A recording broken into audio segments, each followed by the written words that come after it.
Ayan guys, good morning sa ating lahat guys. Wala muna tayong gawa sa bahay guys. Sa araw ng linggo ng ngayong 2026 July. Ang gagawin natin ngayon guys, ito. Dala ito ng anak namin panganay. Pare-repair sana doon, papapalitan ng zipper na mahaba kasi hindi makapasok yung kanyang tawag ito kutsyon na malapad, imiksi yung zipper. Kaya sabi ng mama niya, ako na lang daw magpalit kay marunong naman ako. Yan yung dating pina-repair niya, lalagay natin dito guys. Excuse me po. Mano-mano lang to guys. Kumbaga DIY. Kaya nakaraan pa tong linggo eh. 2 linggo na nga yata to guys. Yan pa yung TV niya. Tagal na. Yan sira din niya. Pinaayos na sa anak namin lalaki. Tapos yung paa niya guys, putol na. DIY na rin natin. Ayun, oh. Putol sa pagkakatornilyo. Maiksi lang naman kasi yung kapit ng tornilyo, kaya ginawa natin guys. Yan, DIY na lang natin. Dinikitan natin ng silicone. Ayan, silicone, naka-steady na yan guys.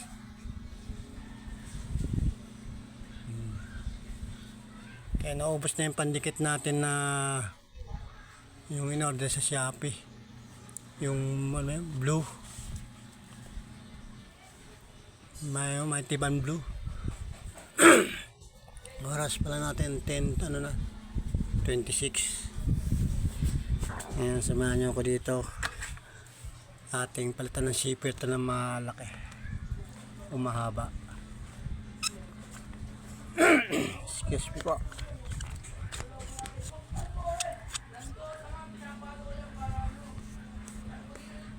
Kasi kung dadalhin niya sa patahian guys, doon sa pinatahian niya, kano rin ang babayaran dyan. Simple lang naman yan pagpalit ng zipper, no? Matagal nga lang, mano guys. Okay. Ito ikakabit natin yung pinatanggal niya dating zipper dun sa isang bedsheet niya. Linisin muna natin to guys. Madami. Daming sinulid na putol-putol eh. Ang akin tuhod hindi na baluktot ng matagal. Kailangan nakaganyan, oh. Naka-straight.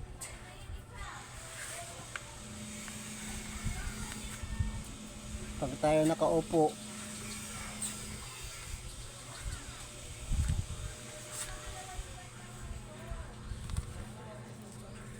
yan, linisin muna natin ito guys. Yan, oh.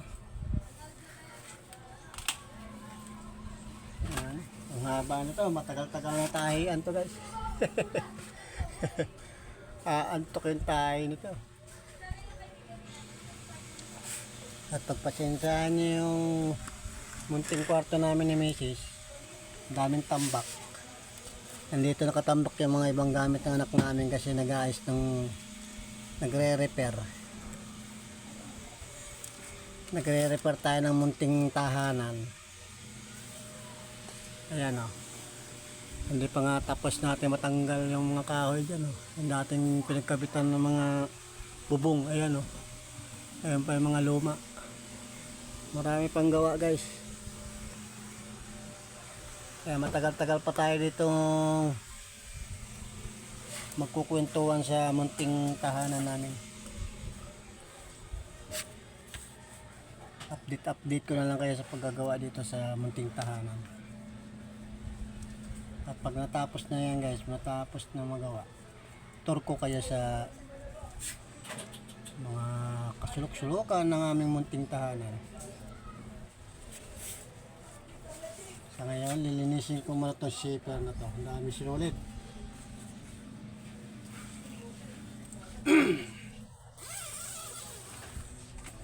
Marami siyang sinulid na iwan. Bago natin ito ikabit.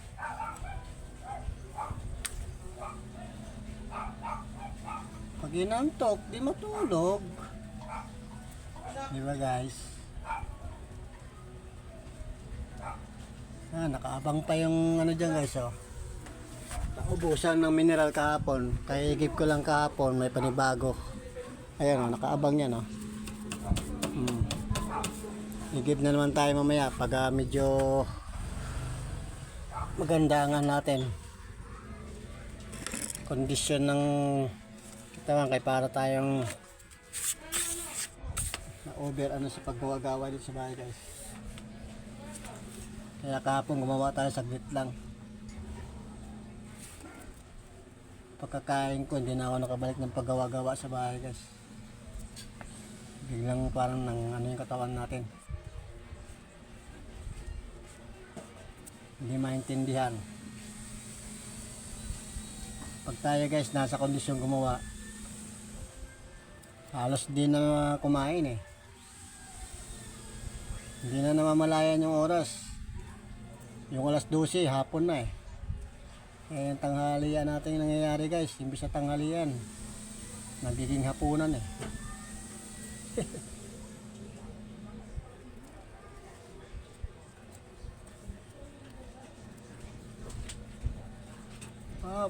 Marami pa to. Sinulid na tatanggalin.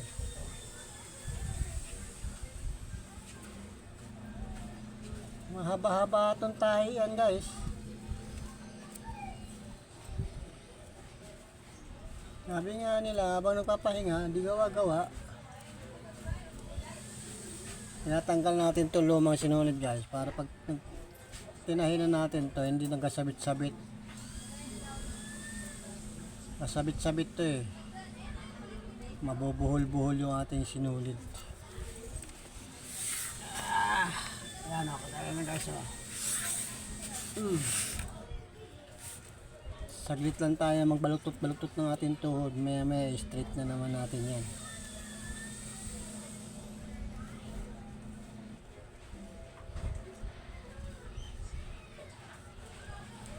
Matagal-tagal na rin tayo guys, di nakakapag-vlog sa labas. Di ko na kayo naipapasal doon sa mga Freedom Park.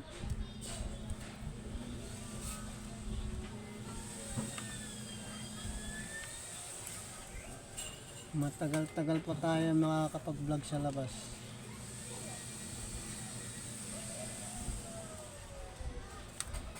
Dito lang muna tayo sa loob ng bahay natin guys, sa Manting Mansion. Mag-vlog. Update ko kayo sa ginagawa rito.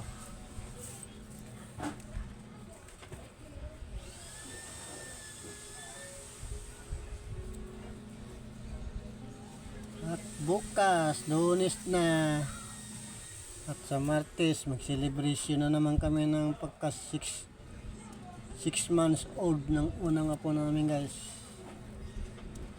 July 7.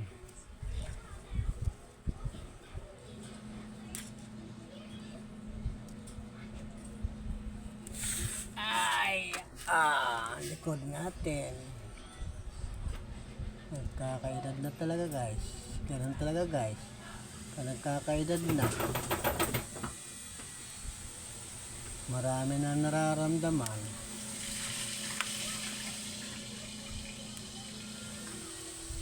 Na. Okay. Tanggal na natin yung sinulid ng mga luma. Ngayon, ito naman ang tatastasin natin guys. Ito.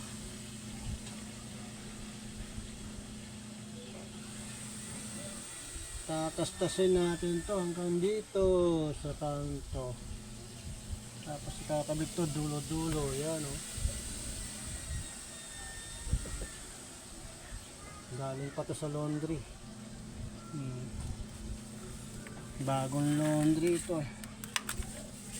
Yan, ang kakabit natin guys. Ayan, ganito. Tapos, yan. Yan. O, mahaba ito ah. Ito, paikot. Hindi ito abot ng paikot. Ha? Hindi ito abot sa paikot.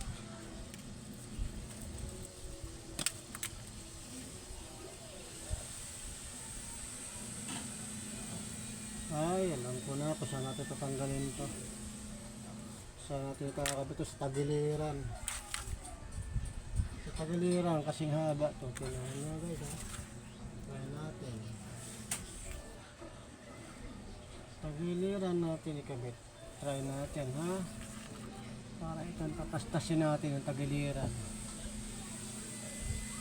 Oh, sobra pa nga ah. Ano yan? Ito. Sobra pa nga oh. Kahit sa tagiliran ilagay oh. Mahaba nga itong ano ito. Kahit sa tagiliran ko pa ilagay ah. Ay! Ano yan?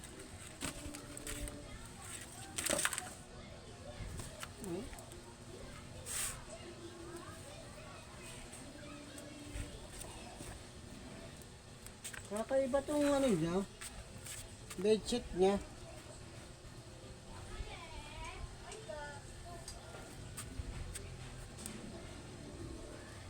Kakaiba ang forma ng ano. Ilan po?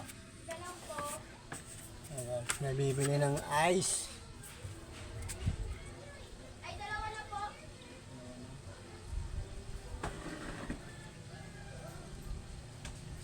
Dalawang po?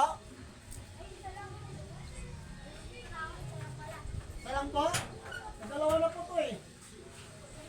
Salang? Nalilito ka na ha? Ayan. Ngayon natin ito. Yan. Ayan po, sabi mo eh.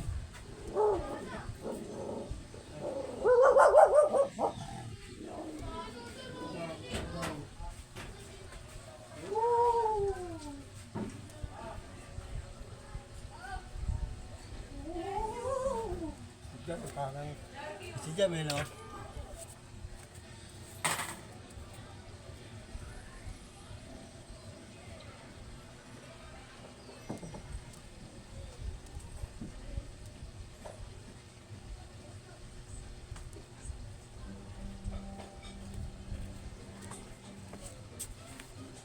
Ay, kuha pa tayo pagtastas doon. Ah, dito. Dito pala yung pagtastas natin.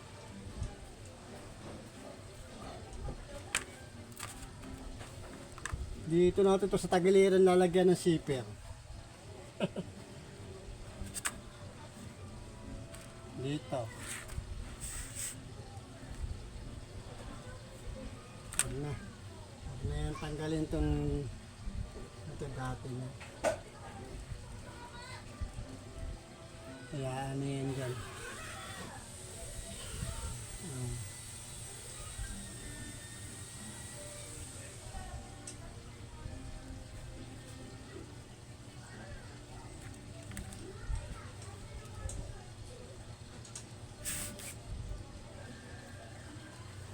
Guys. Guys, ganito na lang muna guys. Update ko na lang kayo. Tapos na to guys ha. At matagal-tagal to guys. Pag ano natin to, mahaba-habang video to guys. Kaya may inip lang kayo. Tama na yung napasilip ko sa inyo yung kung ano yung gagawin natin ngayong linggo guys. Yan, tatas-tasin ko na yan. Guys, bye-bye na muna. Okay guys, I love you all. Peace out.